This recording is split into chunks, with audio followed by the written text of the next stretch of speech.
Le théâtre rend hommage à Jenny Humberdro, figure historique de la gauche en Suisse romande. L'épouse de Jules Humberdro a vécu 107 ans et elle a été de tous les combats. Le théâtre populaire roman l'a fait revivre sous les traits d'Yvette Terola. Olivier Colère et Albert Pasquier. Ça vous fait quel effet de savoir que vous avez raté votre vie? Je ne vois pas de quoi vous voulez parler. Tout ce à quoi vous avez cru s'est dissipé. Comme ça. Jenny Humberdro aura traversé le siècle et connu la grande histoire. Et la voilà confrontée toute une nuit à un jeune journaliste qui l'interroge avec virulence sur son passé.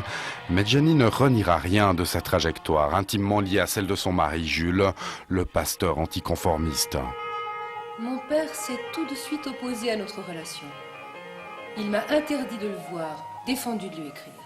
Et vous avez désobéi? Oh non, une fille de pasteur ne désobéit pas à son père. Et pourtant, Jenny désobéira et quittera cette Suisse devenue si hostile. L'air de la Chaux-de-Fonds était irrespirable.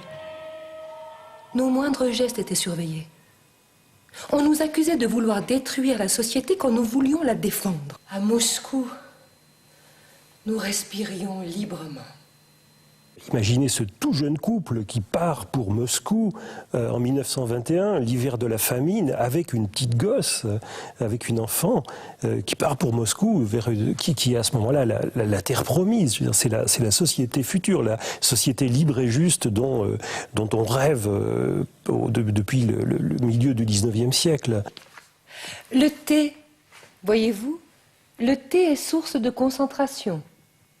C'est ce que me disait toujours Lénine. Lénine, oui, Lénine. La révolution soviétique et la révolution mondiale, la dictature du prolétariat, l'international, le communisme, tromperie, sanglante mascarade. Je vous interroge et vous répondez à côté, ou vous noyez le poisson, comme le ferait un coupable. Un crime reste un crime.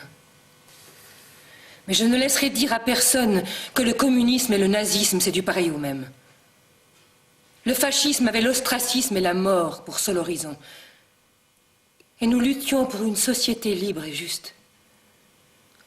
Notre rêve a tourné au cauchemar, mais cela justifie-t-il désormais de rester spectateur de l'injustice? Mais aujourd'hui, l'injustice a-t-elle disparu? Et la misère? Et l'oppression? Qu'en pensez-vous, monsieur Plater?